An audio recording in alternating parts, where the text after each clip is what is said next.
están, queridos ratones y ratonas de TV? Me da muchísimo gusto que nos volvamos a encontrar en este nuevo TV Podcast, el más reciente TV Podcast que está siendo grabado en este momento, que ojalá ustedes puedan escuchar y compartir conmigo qué es lo que piensan, cuáles son sus opiniones, etc. Yo soy Raquel Guerrero Viguri, soy una persona a la que le gusta platicar de estos contenidos, a la que le gusta estar como al tanto de la ficción, de las cosas que pasan en la televisión en materia de telenovelas, en materia de series. Bueno, soy más afín a las telenovelas y sobre todo a los contenidos hechos en México. Eso es como lo que más llama mi atención y es de lo que más me gusta reflexionar y hablar en este espacio.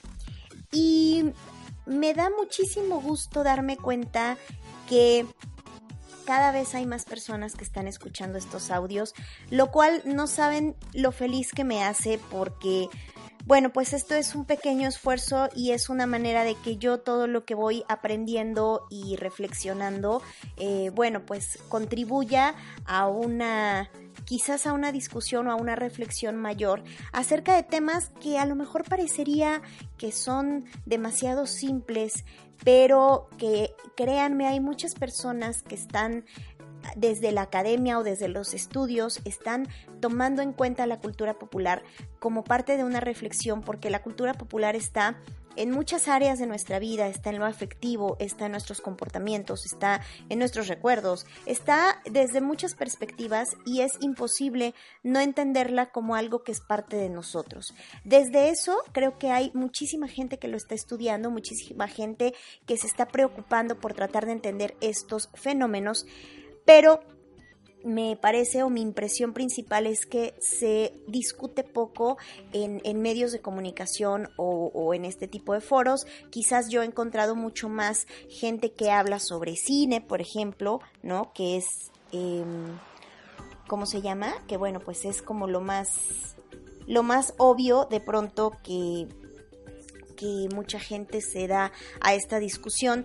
Pero de pronto siento que los contenidos televisivos, desde una forma un poco más profunda, no están siendo tomados en cuenta. Y cuando encuentro o llego a toparme con alguien que está haciendo una labor similar a la mía, de verdad que lo disfruto mucho.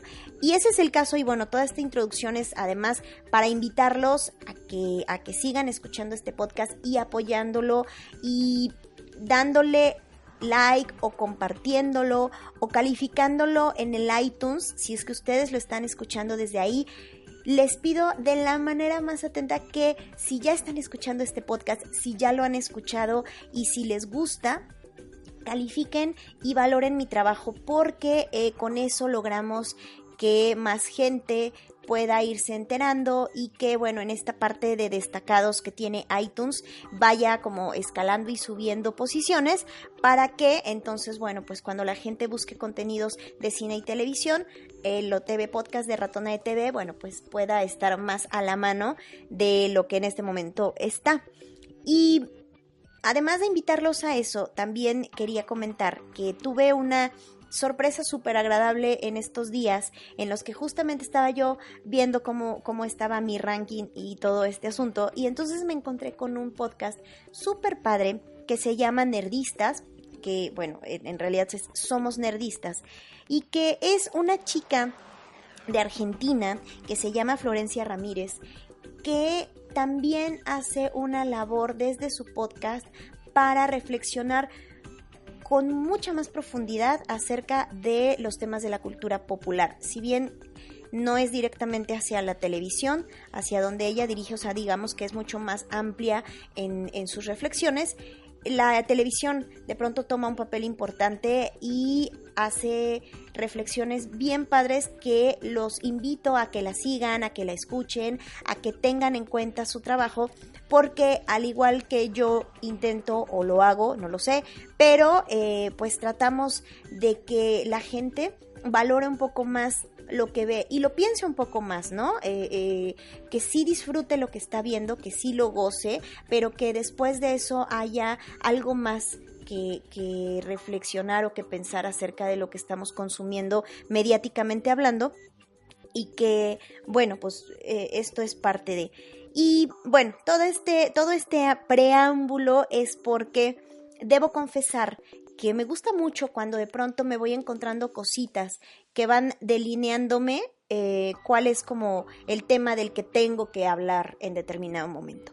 Y el haberme encontrado el gran hallazgo de Somos Nerdistas y el gran hallazgo de su último podcast me hace tomar un poquito del préstamo de este tema para lo que vamos a platicar el día de hoy, que bueno, pues si ustedes ya vieron el título se van a dar cuenta que mi reflexión gira en torno a una telenovela de la que yo me había estado aguantando el comentario, porque debo confesar que no es una telenovela que de origen me llamó la atención. Me tomó mucho trabajo el querer verla y me tomó mucho trabajo el verla, o sea, me ha tomado mucho trabajo verla. Yo la estoy viendo, no la vi directamente en su transmisión en televisión, la vi por la vía de Blim, y hablar de la candidata de verdad me ha complicado, y por eso me había yo estado aguantando, como dije, a ver, tengo que encontrar la coyuntura para poder hacer mi reflexión al respecto, porque tengo varias cosas que decir y creo que quizás no es, no sé cómo decirlo, porque no es lo que yo hubiese esperado decir, pero lo voy a decir.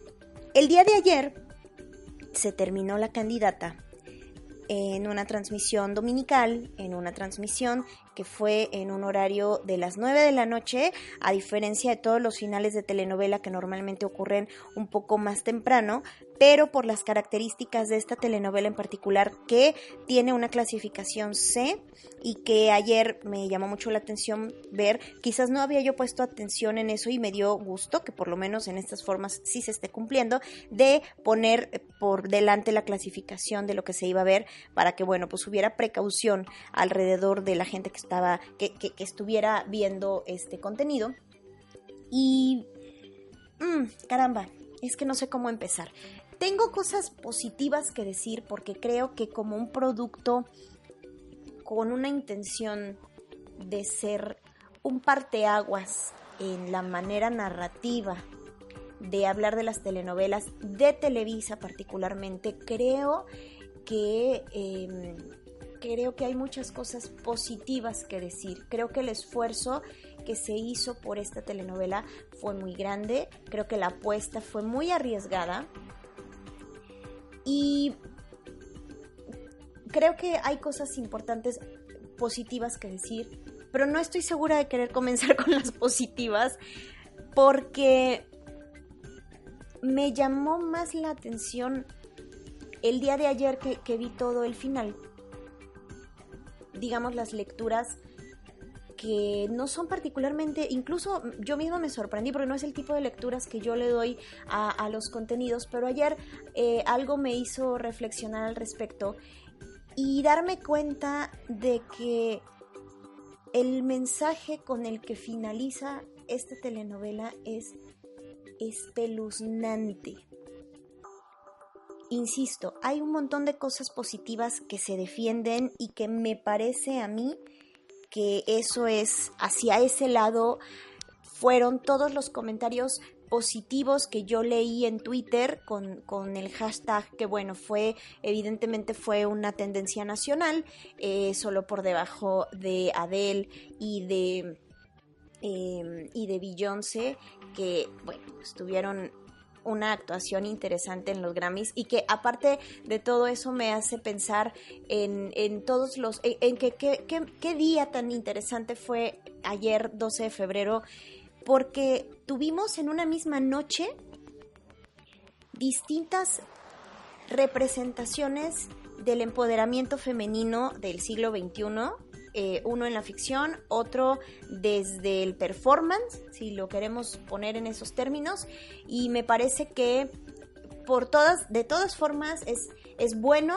que ya se esté hablando de esto y que las mujeres estén teniendo participaciones sobresalientes en los distintos roles, digamos, o por lo menos en los distintos espacios televisivos, ¿no? Sobre todo los estelares, el hecho de que estemos hablando de un personaje como una candidata y de que simbólicamente a las 11 de la noche hayamos visto a una mujer con una banda presidencial mexicana, creo que la imagen simbólica es interesante. Lo mismo que pudo haber representado la imagen simbólica de ver a Beyoncé haciendo todo este performance que hizo ayer, ella embarazada y recibiendo la ovación de la gente, ¿no? Digamos que son dos maneras de entender a las mujeres como en un asunto triunfal.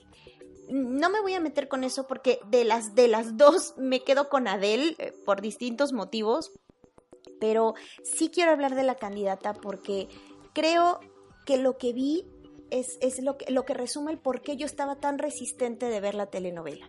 La empecé a ver en Blim, he seguido los capítulos, les he puesto atención y me parece que el nivel técnico de la telenovela no tiene discusión.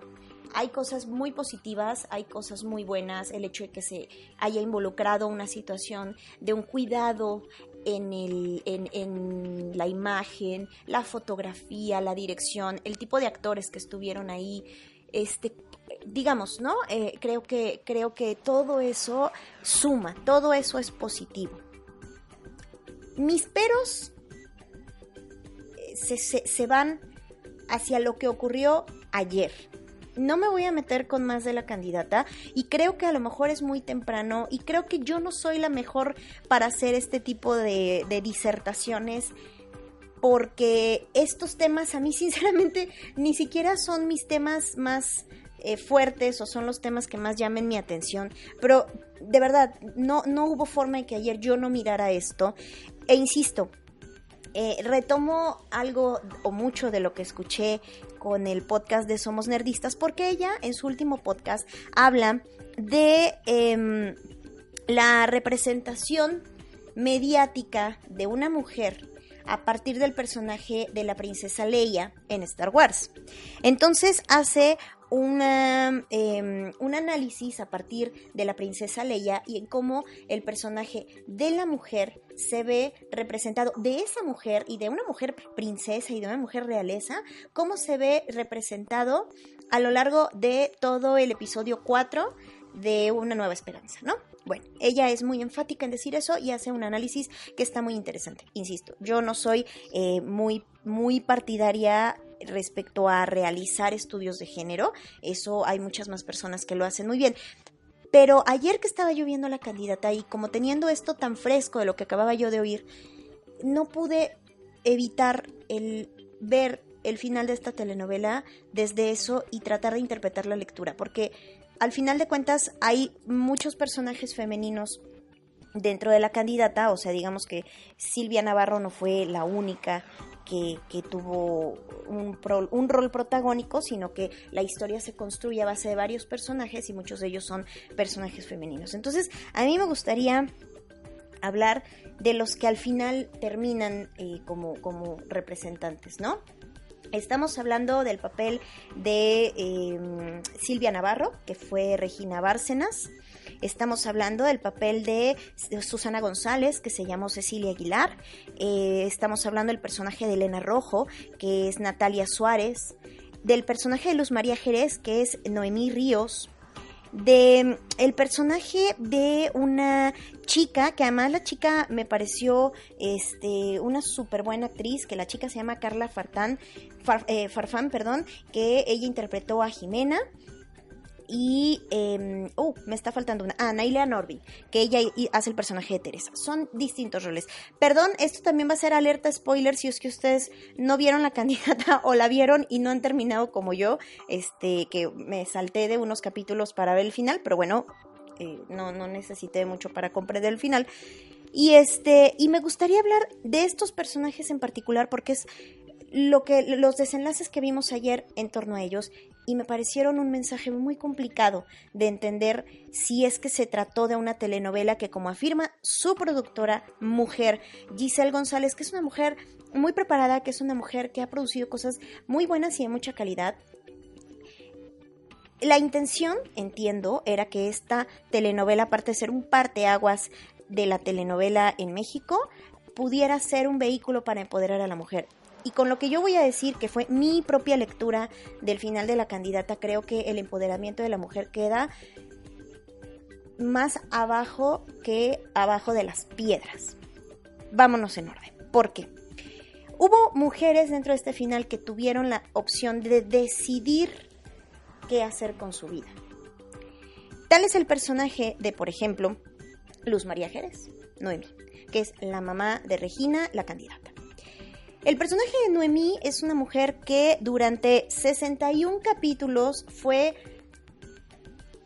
menospreciada por su marido, maltratada por su marido verbalmente, le ponía el cuerno cuantas veces no, verbalmente había una violencia psicológica muy fuerte, la señora se refugiaba en el alcohol, había cosas muy complicadas dentro de este personaje, con una autoestima chiquitita, llena de celos, temerosa todo el tiempo, en el sentido de que, bueno, pues el marido era un personaje muy fuerte, y al final el marido, que fue interpretado por Juan Carlos Barreto, resulta que queda en un estado de salud muy terrible, se queda cuadrapléjico. Y la decisión que ella toma, cuando ves que tu agresor o que la persona que aparte de todo es tu marido, pero que te ha maltratado mucho, queda en este estado de indefensión, ella decide, pudiendo decidir a lo mejor que le vale gorro y que la señora se va y quiere sanar su vida y sanearla de toda esta bola de terribles cosas a las que fue sometida, evidentemente no solo en la novela, sino plantean que tiene muchos años así, pero ella decide quedarse a cuidar al cuadrapléjico y hacerle ver que el peor castigo que él puede recibir es verla todos los días y depender de ella hasta el final de su existencia. Primera decisión de un personaje. Ella decide quedarse a cuidarlo y que ese sea, digamos, como la lección para el personaje masculino. Número 2. El personaje de Elena Rojo, que era la suegra de la candidata, que era la madre de Rafael Sánchez Navarro, Alonso.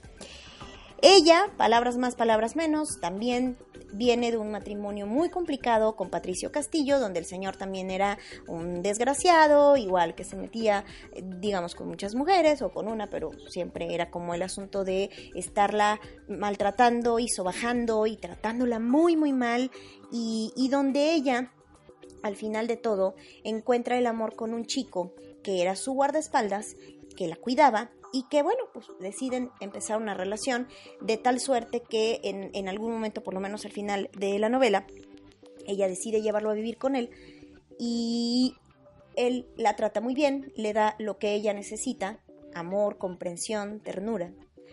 Se muere el personaje Patricio Castillo, pero llega el hijo, Rafael Sánchez Navarro, Alonso, a decirle: mamá, o cumples la voluntad de mi padre de que este señor se vaya de la casa, o yo cumplo su última voluntad, que es matarlo. Wow.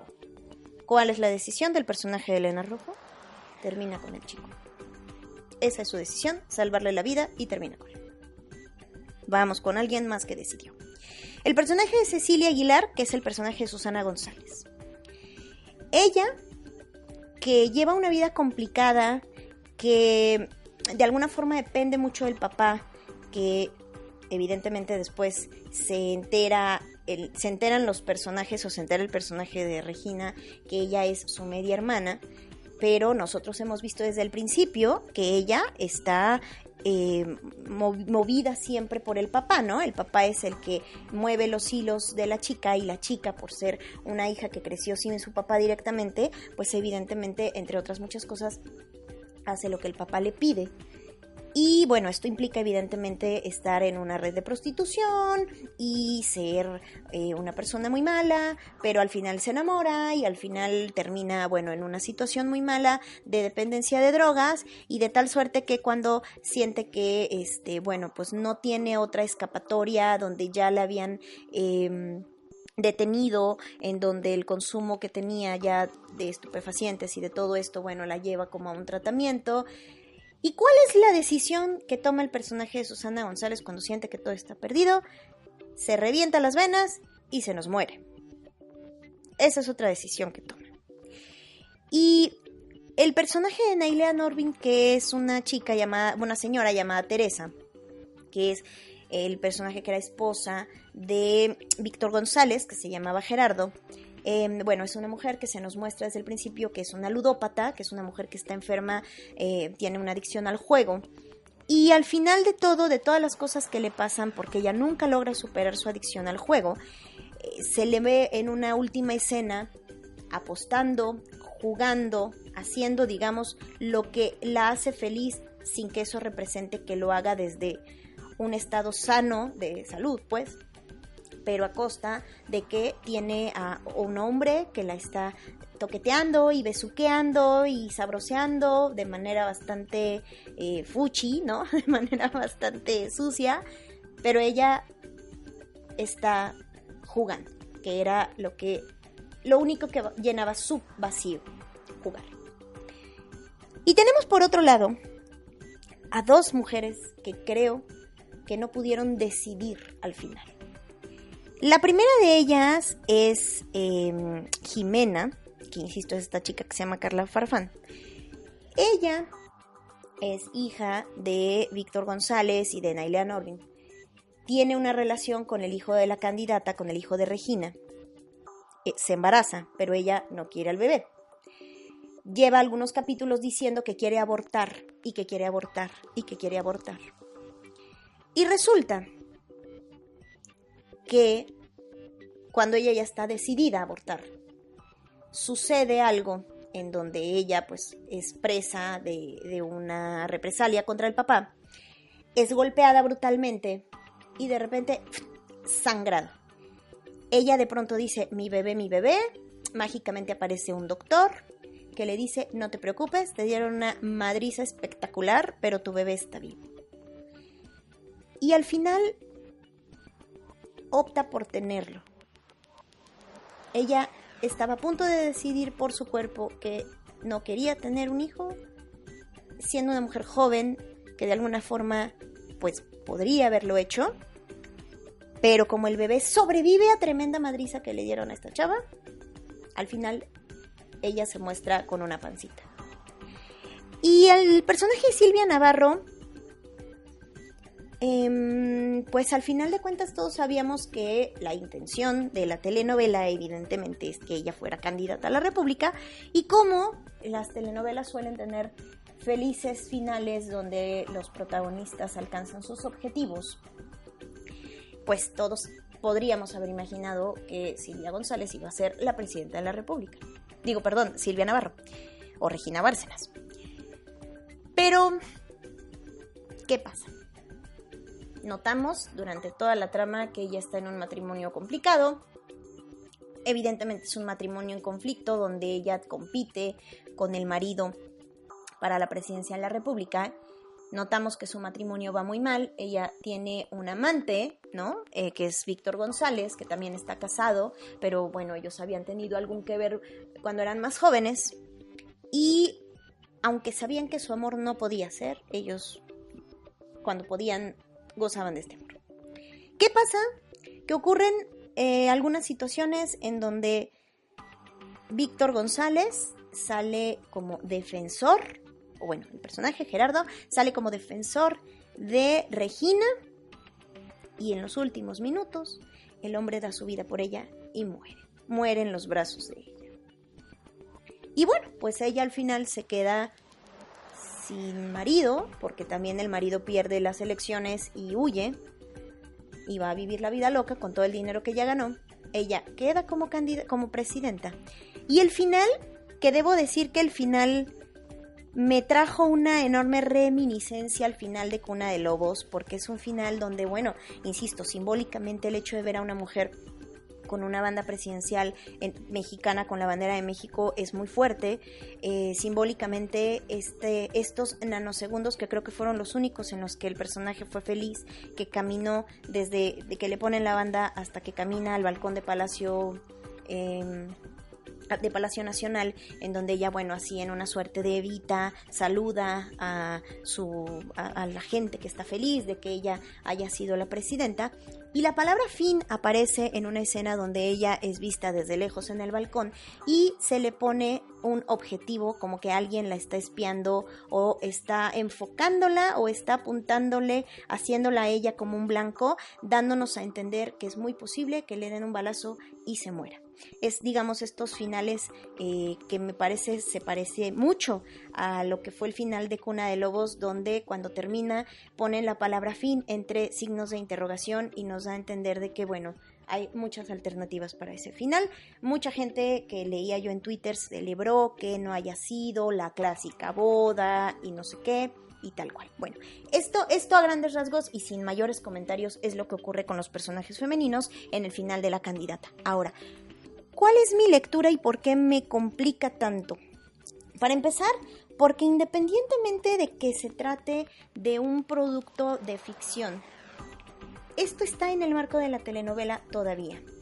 Aunque en Televisa insistan en querer hacer series y están incursionando hacia ello y están haciendo una fusión o un híbrido o intentan hacer un híbrido entre serie y telenovela, hay algunas reglas dentro de las telenovelas de las cuales Televisa se quiere desprender.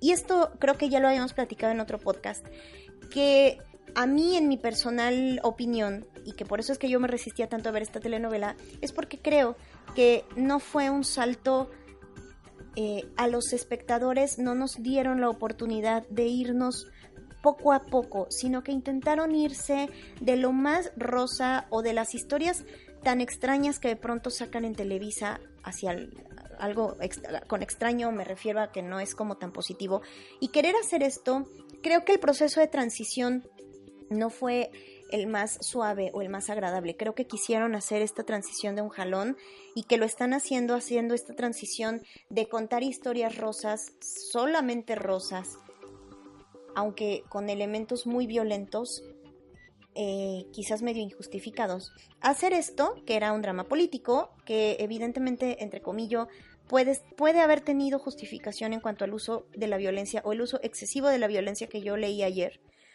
o que yo vi ayer, y que me parece que Televisa está apostando, o por lo menos su apuesta de ayer, de todo lo que fue esta telenovela, si era un contenido diferente, si era captar un público al que gusta de ver series políticas, pero creo que aplicado a este formato no es el resultado más idóneo, por lo menos desde donde yo estoy. Y me quise ir hacia las palabras de Nora Masiotti, que es esta mujer argentina que ha hecho mucho por el estudio de la telenovela, con algunas señalizaciones de lo que estoy hablando. Para empezar, voy a leer algunas cosas que Nora Masiotti ha expresado desde ¿qué es la telenovela? Para ella, la telenovela es el más importante género de ficción producido en América Latina, que es el máximo exponente televisivo del melodrama, que en sus distintas manifestaciones tiene que ver con las emociones, las pasiones y los afectos. La telenovela se ha hecho cargo de los sueños, de las fantasías, de las emociones de grandes sectores de la población.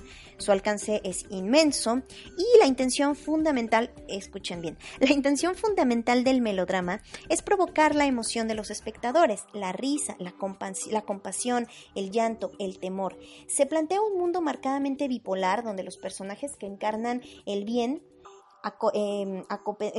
son acompañados por los malos que se suman a su desgracia y que deben de luchar contra ellos denodadamente para obtener la felicidad. El fin máximo es la lucha del bien y el mal y el alcance de la felicidad, ¿no?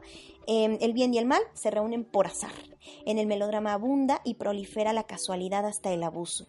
La telenovela cuenta una historia de amor. Tiene que ser un imposible. Es necesario que venza obstáculos y que cueste aceptarlo, mantenerlo o recuperarlo.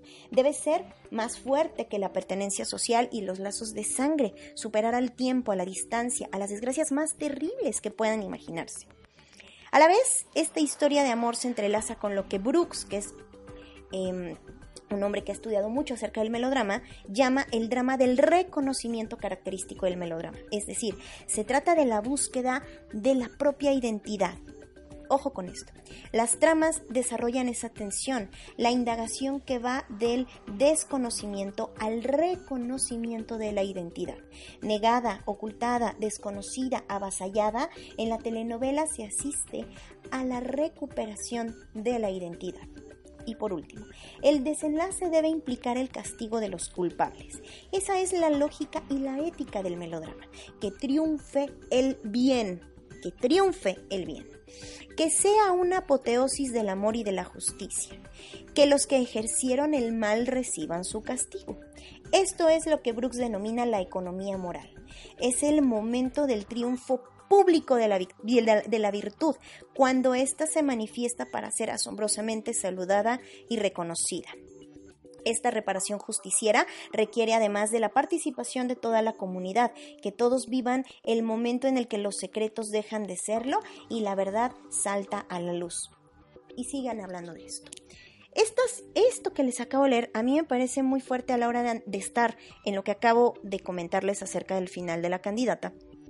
Porque evidentemente aquí la reparación de justicia, entre comillas justicia, o esta reparación entre el bien y el mal, queda en entredicho.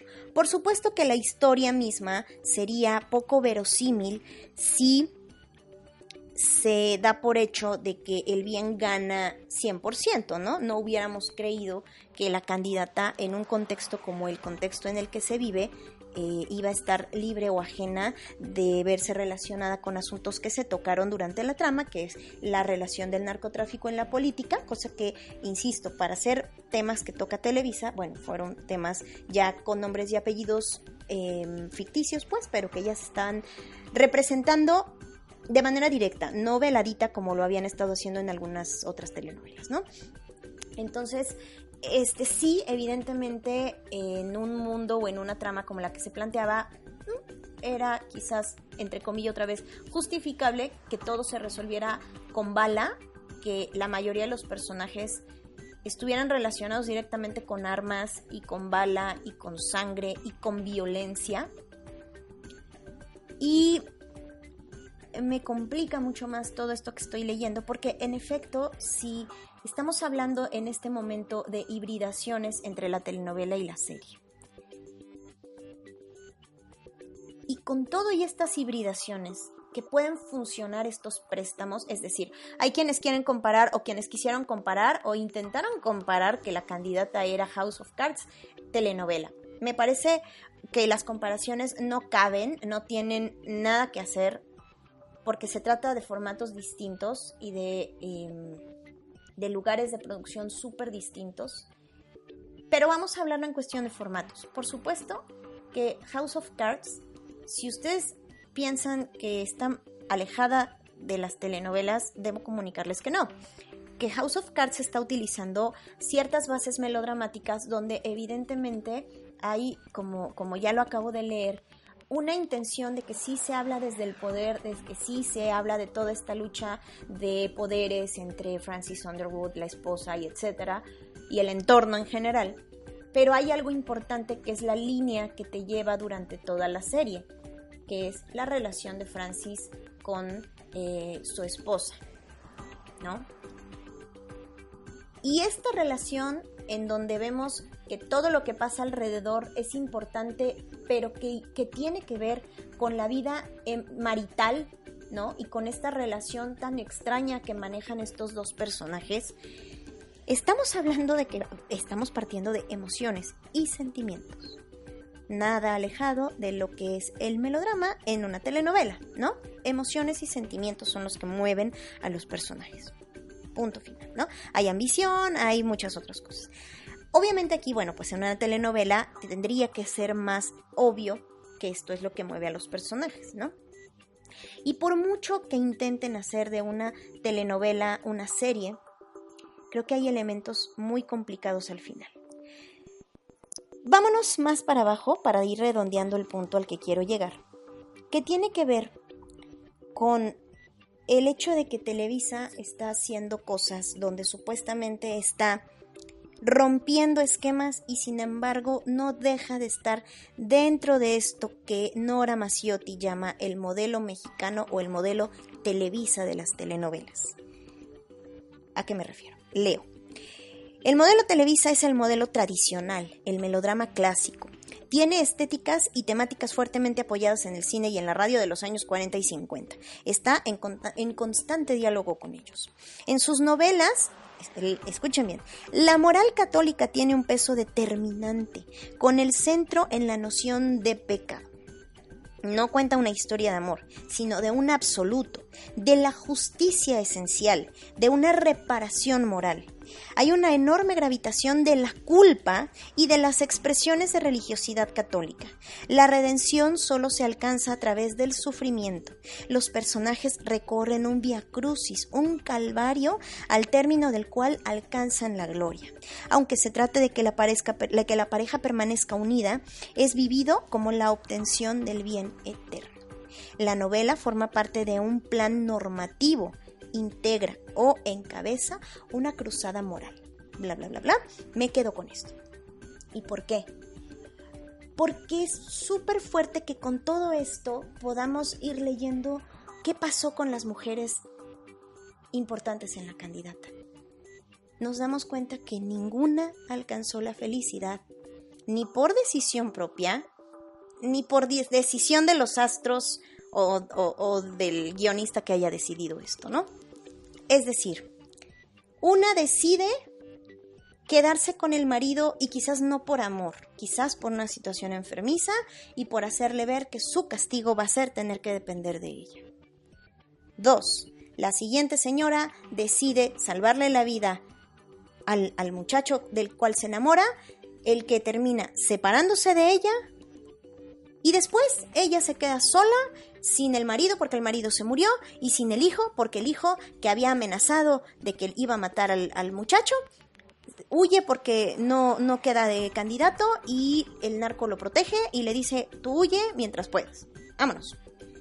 Se queda sin el amor de este chico que le estaba dando todo lo que ella necesitaba. Va otra. Nailea se queda con su ludopatía, jugando en un concepto de felicidad bastante errado, porque evidentemente ella tenía un problema, ella tenía algo que necesitaba sanar y decide no sanarlo. 4. Susana González, el papel de Cecilia, no encuentra más escapatoria, se enamora del esposo de la hermana, evidentemente el esposo no quiere a nadie, le dice que nunca se enamoró, y ella se queda sin el amor de su papá, sin el amor de una persona, se siente vacía por todas las cosas que hizo, se refugia en las drogas y no le queda de otra más que morir, matarse. El personaje de Jimena. Ella quiere decidir por su cuerpo y en un arrebato moral que lo plantean desde la suerte, quizás, desde la casualidad, lo que ella había decidido que era: no quiero tener un hijo, resulta que termina embarazada, ¿no?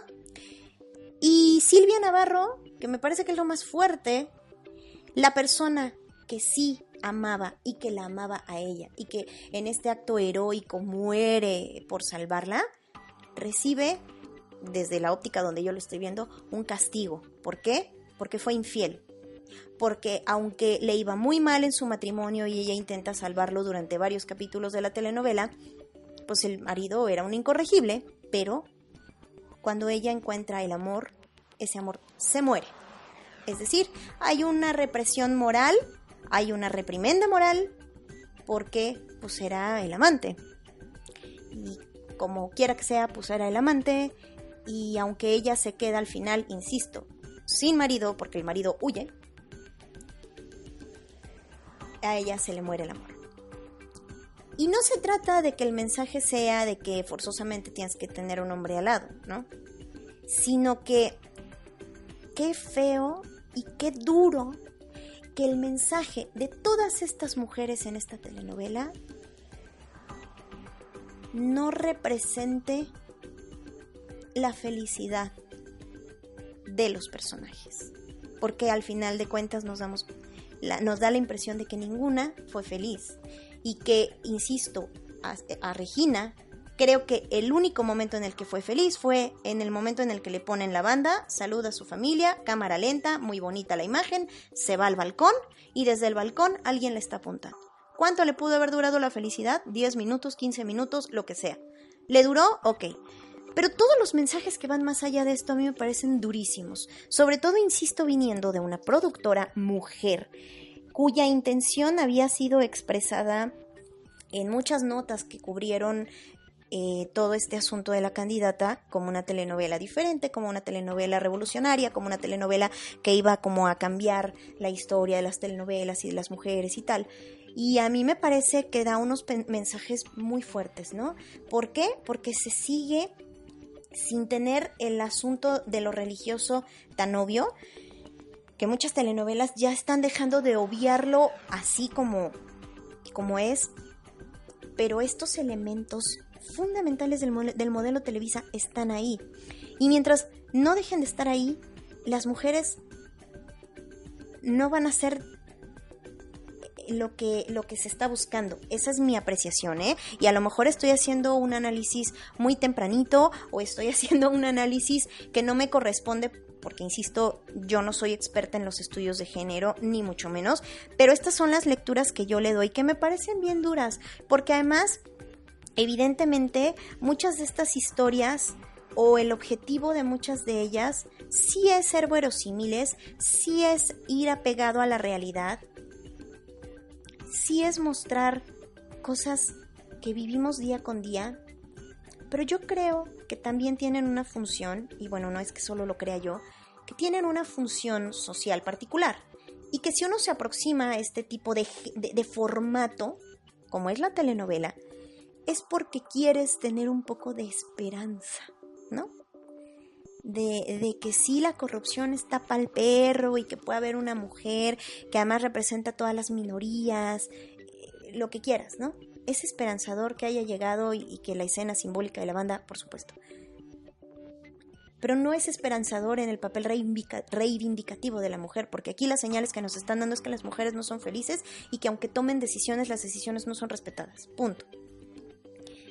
Y, por ejemplo, me fui a pensar en algo similar que fue la telenovela Infames en el año 2012 que produjo Argos para Cadena 3, que hoy es Grupo Imagen, y que tenía elementos muy significativos y que al final de la telenovela también hay un momento simbólico bien importante, bien fuerte como imagen de ver una bandera de México ensangrentada, con un candidato que después se vuelve presidente, pero que se quita la vida y que al momento de quitarse la vida mancha la bandera de México porque, bueno, pues había una relación con el narcotráfico muy fuerte. Y por mucho que en esta telenovela se plantean cosas muy similares en Infames, teleserie que también le llaman, pues, donde el narco está presente, donde el narco no deja de ser el que manda, ni de tener el poder de todo, el poder de los poderes fácticos. Por lo menos en Infames las mujeres tienen otro tipo de recompensas y por lo menos el personaje central, que era el de Lola, encuentra su felicidad. Evidentemente su móvil era la venganza, pero al final alcanza su objetivo, ¿no? Y eso la hace feliz. Sus decisiones, buenas o malas, al final de cuentas, la hacen feliz. No hay este elemento moralizante. En Infames también hay otro tipo de mujeres como Ana Leguina que sufren, que les va mal y lo que quieran, pero el personaje se mantiene con todo el poder que le dio toda la telenovela y que fue impresionante. Contrario a esto, híjole, creo que lo que pasa con la candidata es bien triste, es muy complicado que esto sea lo que queremos ver, que esto sea lo que celebremos como qué bueno que no se terminó como todas las telenovelas felices. De verdad a mí no me molesta, e insisto, creo que el esfuerzo fue muy bueno, creo que el asunto de las actuaciones, que aunque creo que estaban todos muy subidos de tono y estaban a todos a 5 que se les tronara la vena de tan intensos, bueno, evidentemente, bueno, pues la historia quizás lo ameritaba. Y contra todo esto positivo que se puede hablar en cuanto a lo visual, a lo narrativo, a las ganas de cambiar el cuento y de contar otra historia, el mensaje que a mí me deja es bien de mucha desesperanza, ¿no? ¿Qué pasa? Ok, no es normal, o sea, no es ilógico que veamos que los malos o mueran o huyan. Le pasó a la misma Ana Leguina en Infames, ¿no? Pero hay algo que también me hace mucho ruido, ¿no? ¿Cuál es el final de esto? Es el narco. El narco está atrás de las campañas presidenciales, el narco está atrás de los poderes, el narco está atrás de la gente que huye con toda esta cantidad de dinero antes de cumplir de pagar por lo que comete. En fin, en serio es fuerte, en serio creo que sí hay cosas que celebrar en el sentido de que, bueno, pues se animaron a que en horario estelar hicieran una telenovela así, pero creo que los mensajes que deja para las mujeres como sociedad son feos, pero como mujeres es terrible, ¿no? No decidas sobre tu cuerpo porque está mal visto, porque moralmente el aborto no es la opción. Seguimos discutiendo veladamente estos temas sobre el aborto y la decisión del cuerpo que siguen sin soltar prenda en decir, o sea, siguen imponiendo su postura moralizante, ¿no? En las telenovelas de Televisa. No es que el clero esté plenamente representado, ¿no? La religión católica, pero todo este asunto moral de que el hombre... Ahí tenemos dos formas de verlo, ¿no? El protagonista muere en los brazos de la mujer que salva y tenemos que, bueno, pues ella no es feliz con el amor porque no necesita de un hombre al lado. Me parece muy bien, eso está padrísimo, qué bueno, etcétera. Pero yo, desde la lectura que le doy así, desde esta óptica es un castigo porque ella cometió un pecado, porque estaba casada y tuvo un amante. Punto final, ¿no?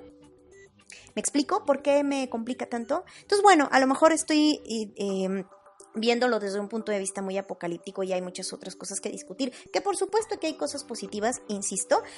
Creo que lo que viene después es una historia que a mi gusto puede ser mucho más propositiva en este sentido, no nada más porque la historia se antoja diferente por lo que han plasmado, sino porque Rocío Ocampo es una productora que, a diferencia de Giselle González, que tiene muchísima experiencia, pero que creo que en esta ocasión tuvo algunas complicaciones de esta magnitud.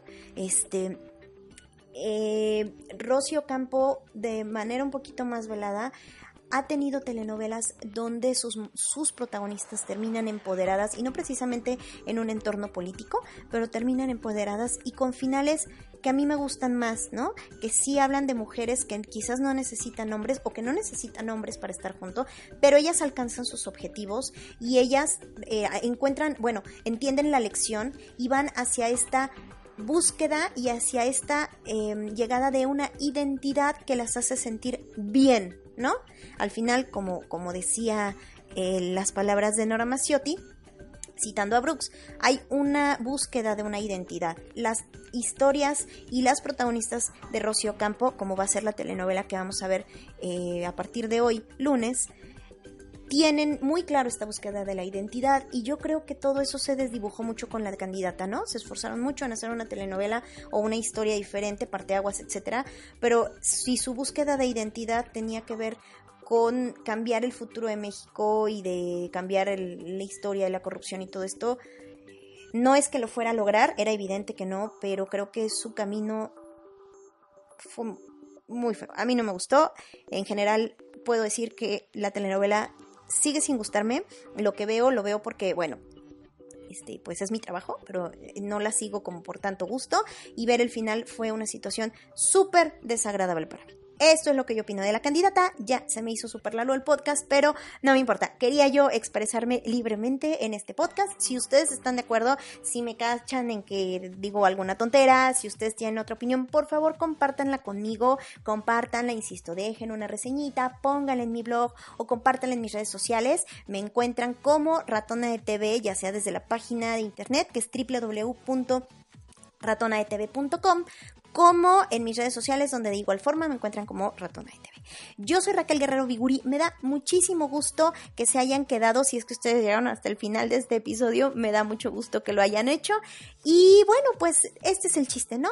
Disfrutemos lo que vemos, discutamos lo que vemos, gocémoslo y defendámoslo si es que lo consideramos bueno, pero que eso no nos aparte de la reflexión. Y creo que ahí es donde yo me quedo.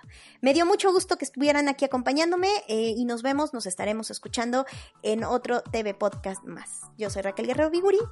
Adiós.